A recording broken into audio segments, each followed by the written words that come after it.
आपको सीधे ले चलते हैं गुजरात की केवड़िया, जहां पर पीएम नरेंद्र मोदी का संबोधन जारी है। एक महान क्षण के साक्षी बन रहे हैं। देश भर में हो रही एकता दौड़, रन फॉर यूनिटी, कोटि कोटि भारतीयों का उत्साह,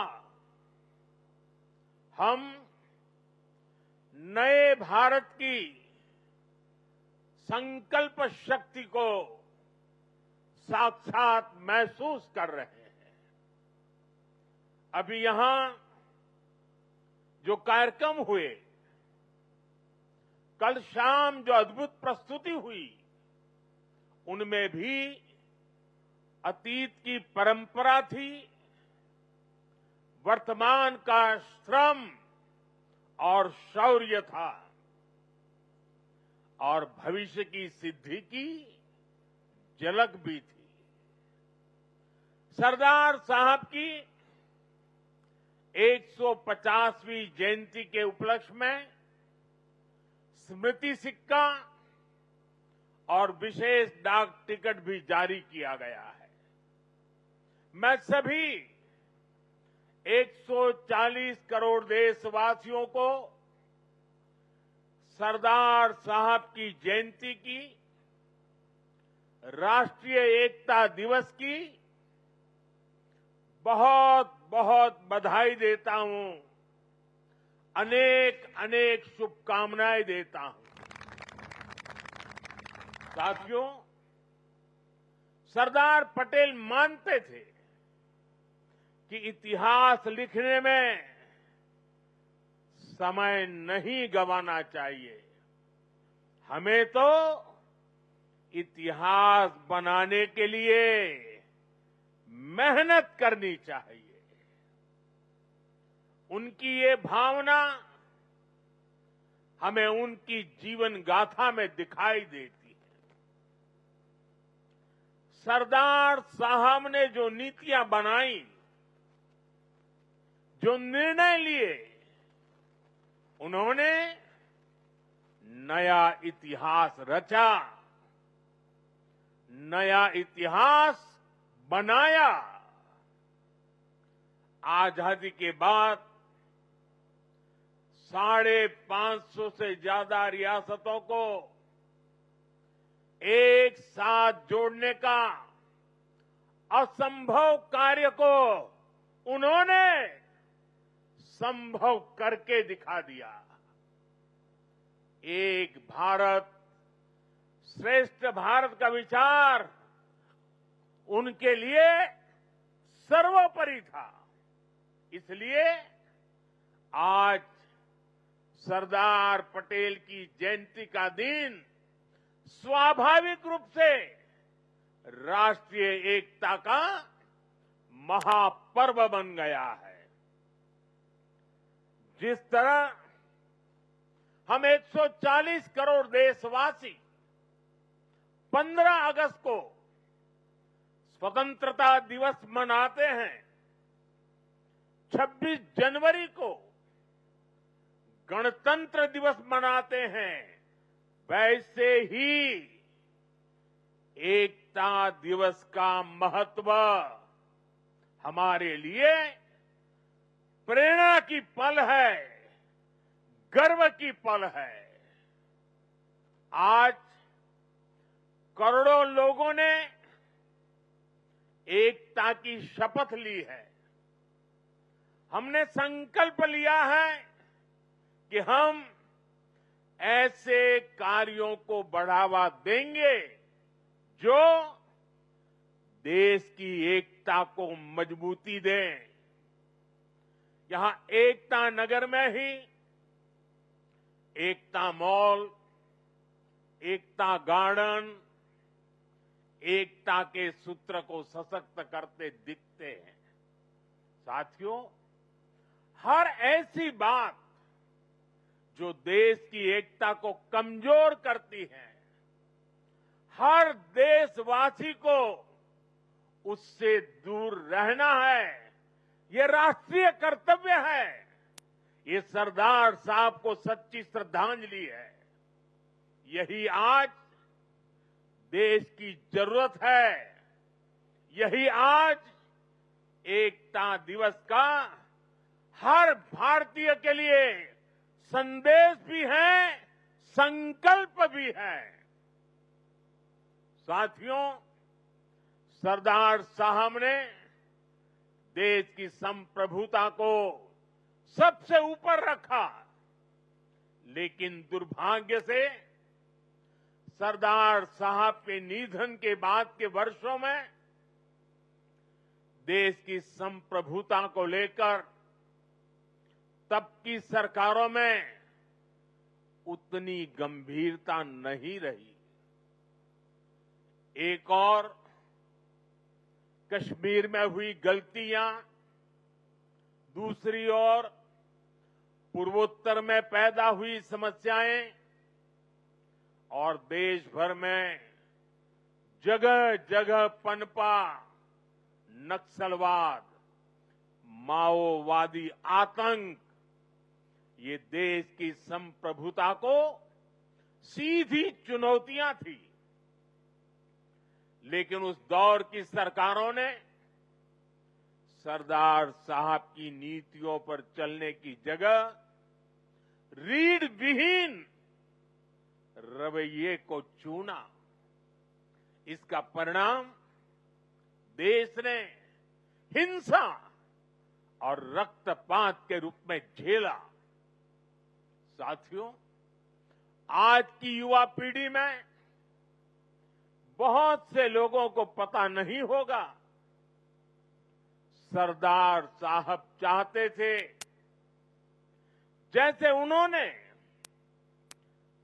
बाकी रियासतों का विलय किया, वैसे ही पूरे कश्मीर का विलय हो। लेकिन नेहरू जी ने उनकी वो इच्छा पूरी नहीं होने दी। कश्मीर को अलग संविधान और अलग निशान से बांट दिया गया। साथियों, कश्मीर पर कांग्रेस ने जो गलती की थी, उसकी आग में देश दशकों तक जलता रहा। कांग्रेस की लचर नीतियों के कारण कश्मीर का एक हिस्सा पाकिस्तान के अवैध कब्जे में चला गया। पाकिस्तान ने आतंकवाद को हवा दी।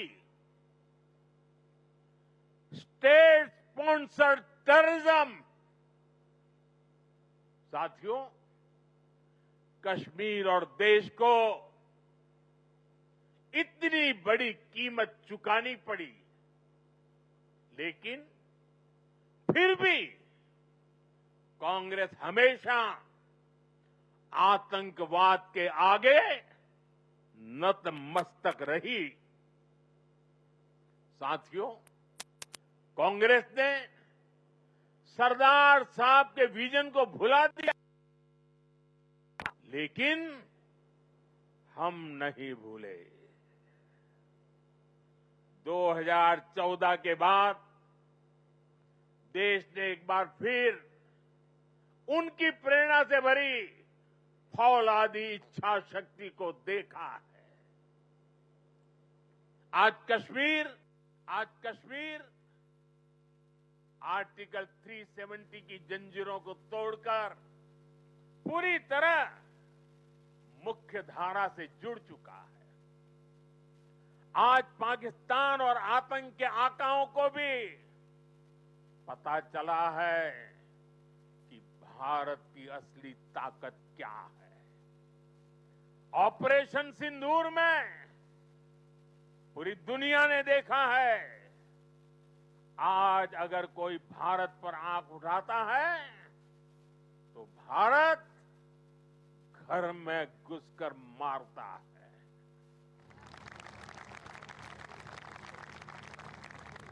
हर बार भारत का जवाब पहले से बड़ा होता है, पहले से ज्यादा निर्णायक होता है। ये भारत के दुश्मनों के लिए एक संदेश भी है। ये लौह पुरुष सरदार पटेल का भारत है। ये अपनी सुरक्षा और सम्मान से कभी भी समझौता नहीं करता है। साथियों, राष्ट्रीय सुरक्षा को लेकर पिछले 11 साल में भारत की सबसे बड़ी सफलता है नक्सलवाद, माओवादी आतंक की कमर तोड़ना।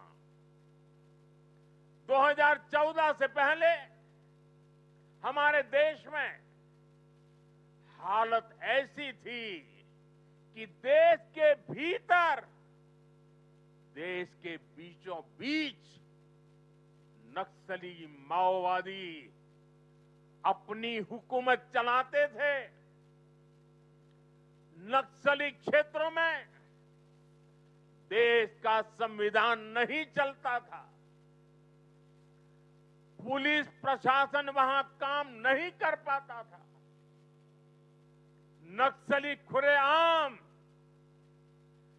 नए नए फरमान जारी करते थे, सड़कें नहीं बनने देते थे, स्कूल, कॉलेज और हॉस्पिटल को बम से उड़ा दिया जाता था और शासन प्रशासन उनके आगे लाचार नजर आता था।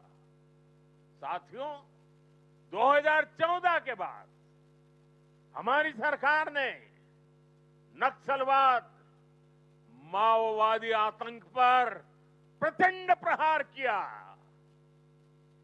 हमने शहरों में बैठे अर्बन नक्सलियों के समर्थकों, अर्बन नक्सलियों को भी किनारे लगाया। हमने वैचारिक लड़ाई भी जीती और नक्सलियों के गढ़ में जाकर उनसे मोर्चा लिया। इसका परिणाम आज देश के सामने है। 2014 के पहले देश के करीब 125 जिले माओवादी आतंक की चपेट में थे। आज ये संख्या केवल 11 बची है और उसमें भी सिर्फ 3 जिलों में ही नक्सलवाद अभी भी कुछ गंभीर रूप से हावी है।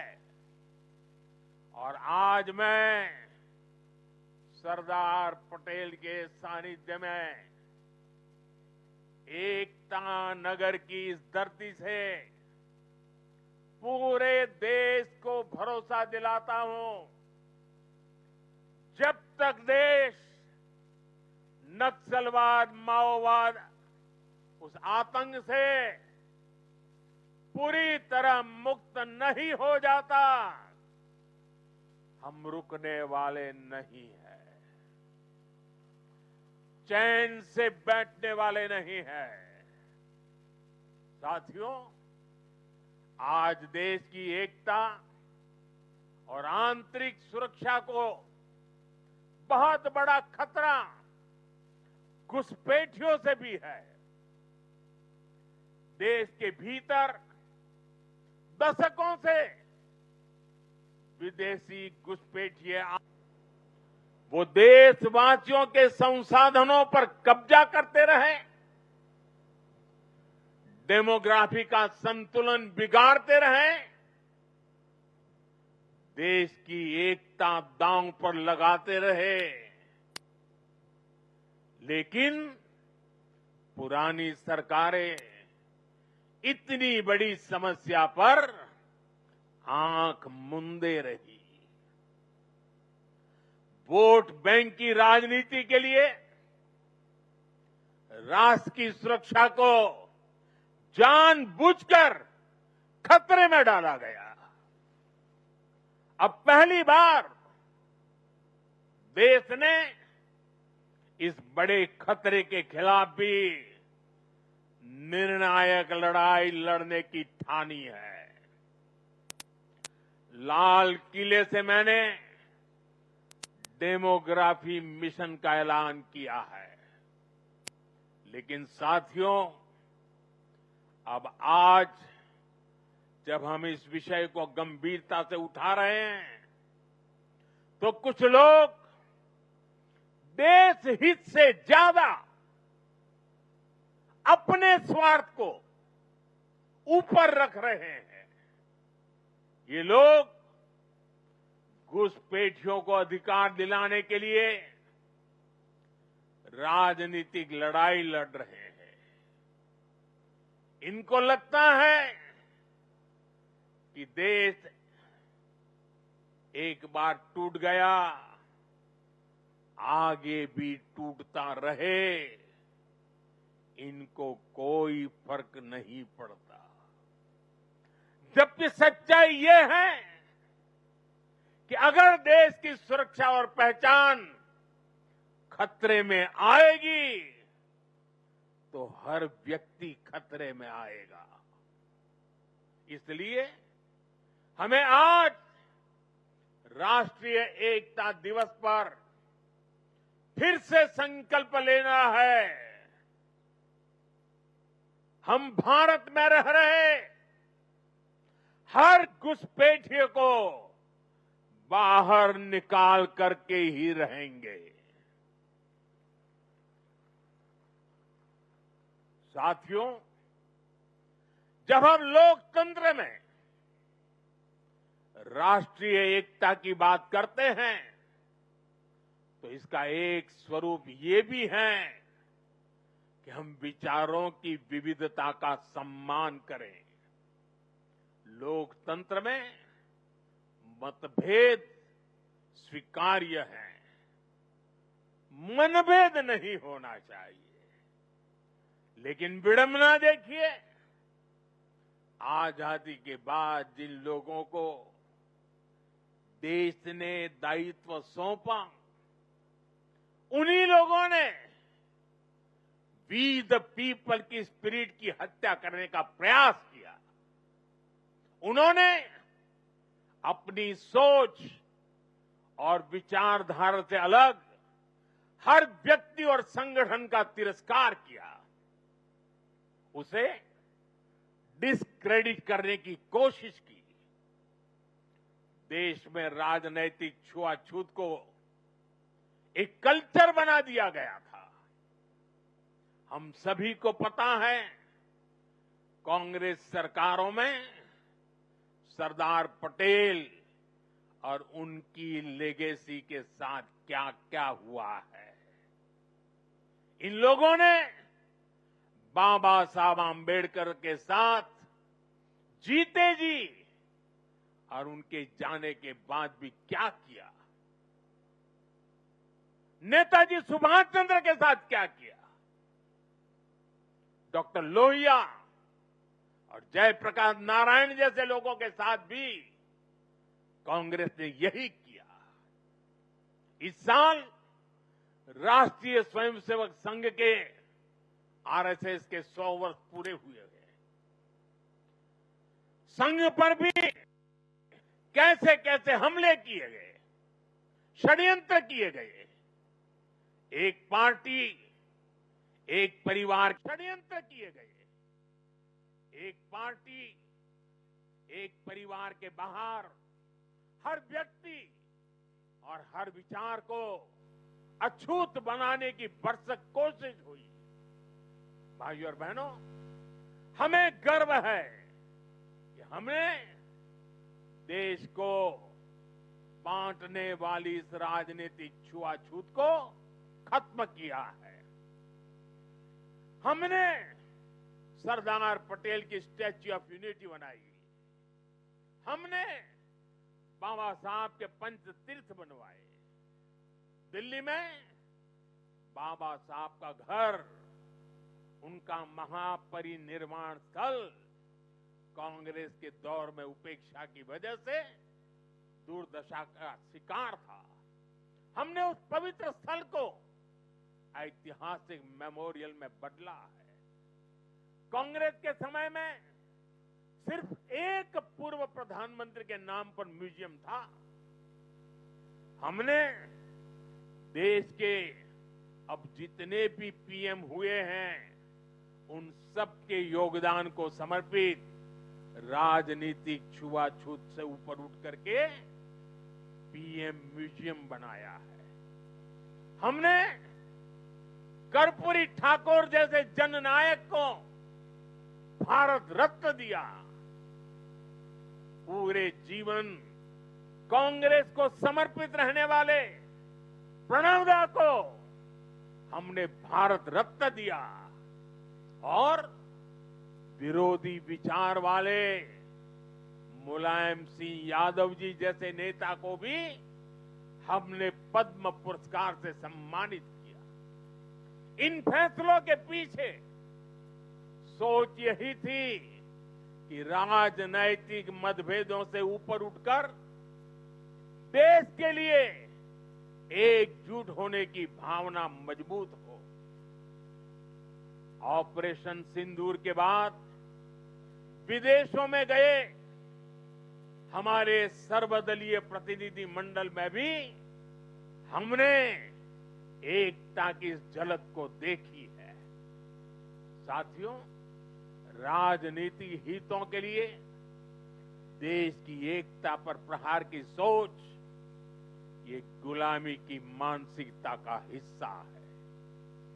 कांग्रेस ने अंग्रेजों से केवल पार्टी और सत्ता ही नहीं पाई, बल्कि कांग्रेस ने गुलामी की मानसिकता को भी आत्मसात कर लिया था। आप देखिए, अभी कुछ दिन बाद ही हमारे राष्ट्रगीत वंदे मातरम के 150 साल होने जा रहे हैं।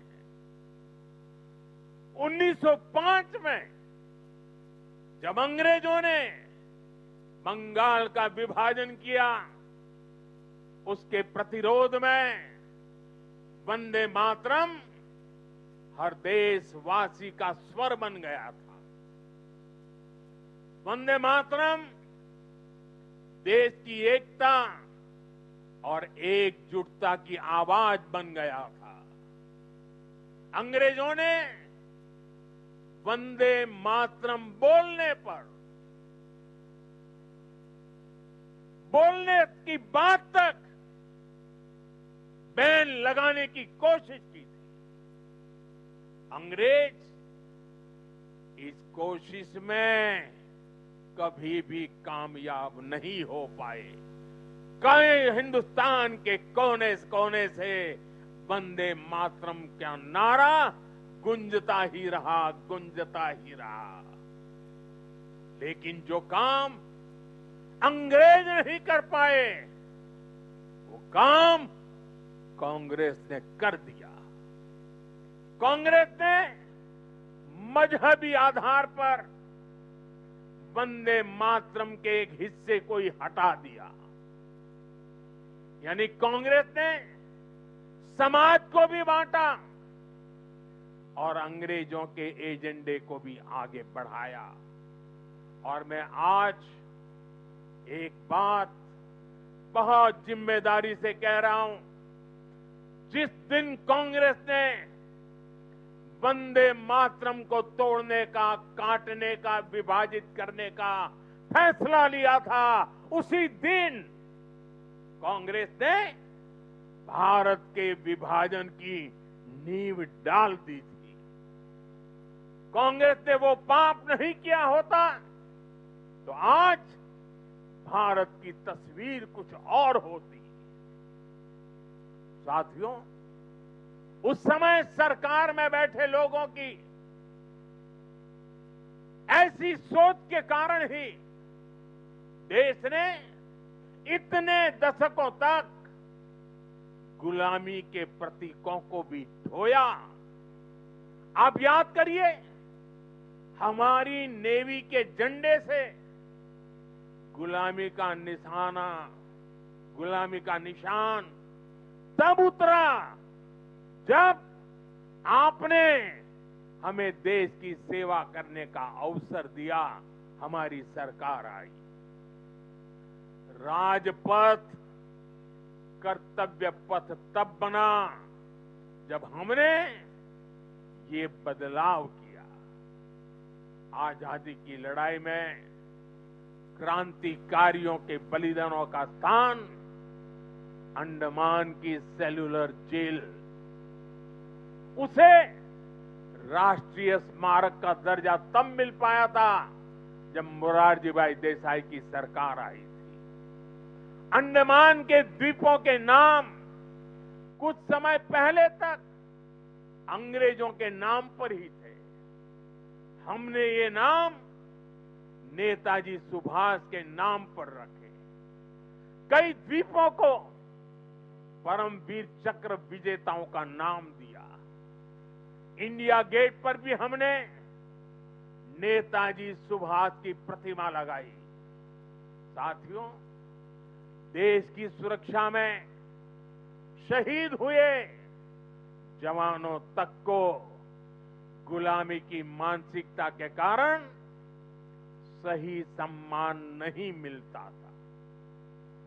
हमने नेशनल वॉर मेमोरियल की स्थापना कर उन स्मृतियों को अमर बनाया।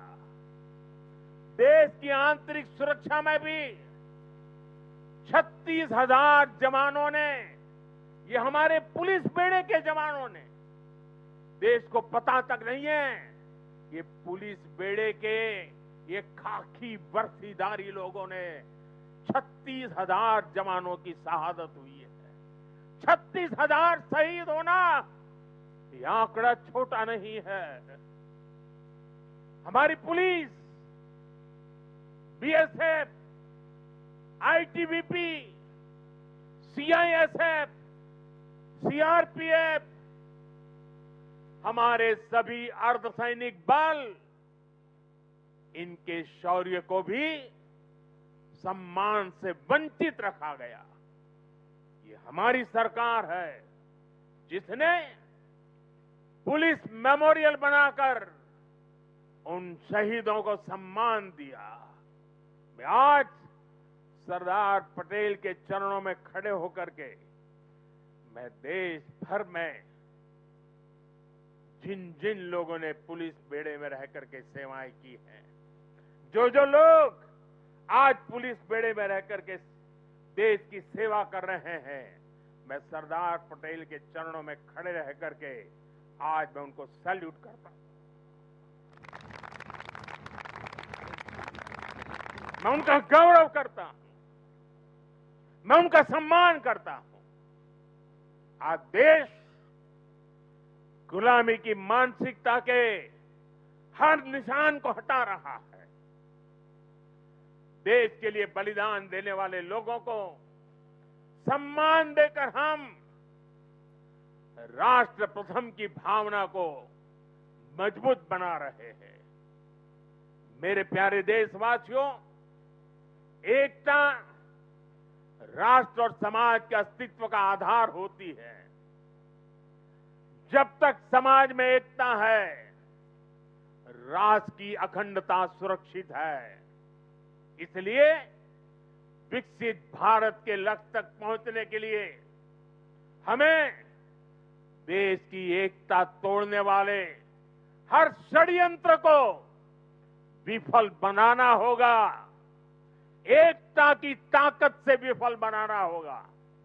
इसलिए आज देश राष्ट्रीय एकता के हर मोर्चे पर निरंतर काम कर रहा है। भारत की एकता के इस अनुष्ठान के 4 आधार स्तंभ हैं। एकता का पहला स्तंभ है सांस्कृतिक एकता। ये भारत की संस्कृति है जिसने हजारों वर्षों से राजनैतिक हालातों से अलग भारत को एक राष्ट्र के रूप में अमर रखा है। हमारे 12 ज्योतिर्लिंग, 7 पुरियां, 4 धाम, 50 से अधिक शक्तिपीठ, तीर्थ यात्राओं की परंपरा, ये वो प्राण ऊर्जा है जो भारत को एक चैतन्य राष्ट्र बनाती है। इसी परंपरा को आज हम सौराष्ट्र तमिल संगमम और काशी तमिल संगमम जैसे आयोजनों के जरिए आगे बढ़ा रहे हैं। हम अंतर्राष्ट्रीय योग दिवस के जरिए भारत के महान योग विज्ञान को नई पहचान दिला रहे हैं। हमारा योग आज लोगों को जोड़ने का माध्यम बन रहा है। साथियों, हमारी एकता का दूसरा स्तंभ है भाषाई एकता। भारत की सैकड़ों भाषाएं और डायलेक्ट्स, बोलियां, ये भारत की खुली और रचनात्मक सोच का प्रतीक है। क्योंकि हमारे यहां किसी समाज ने, सत्ता ने या संप्रदाय ने कभी भी भाषा को अपना हथियार नहीं बनाया। एक भाषा को थोपने का प्रयास नहीं हुआ। तभी भारत भाषाई विविधता की दृष्टि से विश्व का इतना समृद्ध राष्ट्र बना है। हमारी भाषाओं ने संगीत के अलग अलग सुरों की तरह हमारी पहचान को सशक्त बनाया है। इसलिए साथियों, हम हर भाषा को राष्ट्रीय भाषा मानते हैं। हम गर्व से कहते हैं कि भारत के पास तमिल जैसी दुनिया की सबसे पुरानी भाषा है और हमें इसका गर्व है। हमारे पास संस्कृत जैसी ज्ञान की धरोहर है। इसी तरह हर भारतीय भाषा की अपनी खूबी है, अपनी साहित्यिक और सांस्कृतिक पूंजी है। हम हर भारतीय भाषा को प्रमोट कर रहे हैं। करें और आगे बढ़े। भारत के लोग देश की दूसरी भाषाओं को भी जानें, उनसे सीखें। भाषाएं हमारी एकता की सूत्रधार बने। और ये एक दिन का काम नहीं है, ये निरंतर चलने वाला काम है, जिसकी जिम्मेदारी हम सबको मिलकर के उठानी है। साथियों, हमारी एकता का तीसरा स्तंभ है भेदभाव मुक्त विकास। क्योंकि गरीबी और भेदभाव ही सामाजिक ताने बाने की सबसे बड़ी कमजोरी होते हैं। देश के दुश्मनों ने हमेशा इन कमजोरियों का इस्तेमाल किया है। इसलिए सरदार साहब गरीबी के खिलाफ देश के लिए दीर्घकालिक योजना पर काम करना चाहते थे। सरदार पटेल ने एक बार कहा था कि अगर भारत को आजादी 1947 के बजाय उससे भी 10 साल पहले मिल गई होती तो भारत 1947 तक भारत खाद्यान्न की कमी के संकट से मुक्त हो चुका होता। उन्होंने कहा था कि जैसे उन्होंने रियासतों के विलय की चुनौती सुलझाई, वो अन्न की कमी की चुनौती भी सुलझा कर ही रुकते। ये थी सरदार साहब की इच्छा शक्ति। बड़ी से बड़ी चुनौती से निपटने के लिए हमें यही इच्छा शक्ति दिखानी होती है। और मुझे गर्व है कि हमारी सरकार सरदार साहब के इन अधूरे संकल्प को भी पूरा करने में लगी है। बीते एक दशक में हमने 25 करोड़ देशवासियों को गरीबी से बाहर निकाला है। आज करोड़ों गरीबों को घर मिल रहा है, घर घर साफ पानी पहुंच रहा है, मुफ्त इलाज की सुविधा मिल रही है। यानी हर नागरिक के लिए गरिमापूर्ण जीवन, ये आज देश का मिशन भी है और विजन भी है। भेदभाव और भ्रष्टाचार मुक्त ये नीतियां आज राष्ट्रीय एकता को मजबूत बना रही है। साथियों, राष्ट्रीय एकता का चौथा स्तंभ है कनेक्टिविटी से दिलों का कनेक्शन। आज देश में रिकॉर्ड हाईवेज और एक्सप्रेसवेज बन रहे हैं। वंदे भारत और नमो भारत जैसी ट्रेनें भारतीय रेल को ट्रांसफॉर्म कर रही है। छोटे शहर भी अब एयरपोर्ट की सुविधा से जुड़ रहे हैं। इस आधुनिक इंफ्रास्ट्रक्चर से भारत को लेकर दुनिया का नजरिया ही पूरी तरह बदल रहा है। इसने उत्तर से दक्षिण, पूरब से पश्चिम देश की दूरियों को भी कम किया है। आज लोग आसानी से दूसरे राज्यों में पर्यटन के लिए जा रहे हैं, व्यापार के लिए जा रहे हैं। ये पीपल टू पीपल कनेक्ट और कल्चरल एक्सचेंज, उसका एक नया दौर है जो राष्ट्रीय एकता को बल दे रहा है। और डिजिटल रिवॉल्यूशन जो हुआ है, उसने इस एकता को नई मजबूती देने का अवसर भी दिया है। आज डिजिटल कनेक्टिविटी का भी दिलों की कनेक्टिविटी में एक नया मार्ग प्रशस्त हो रहा है। साथियों, सरदार पटेल ने एक बार कहा था, मुझे सबसे ज्यादा खुशी तब मिलती है जब मैं देश के लिए काम करता हूं। मैं भी आज हर देशवासी से यही आह्वान करता हूं, देश के लिए काम करने से बड़ी खुशी कोई और नहीं हो सकती। मां भारती की साधना हर देशवासी की सबसे बड़ी आराधना है। जब 140 करोड़ भारतवासी एक साथ खड़े हो जाते हैं तो चट्टानें खुद रास्ता छोड़ देती हैं। जब 140 करोड़ देशवासी एक स्वर में बोलते हैं तो वो शब्द भारत की सफलता का उद्घोष बन जाते हैं।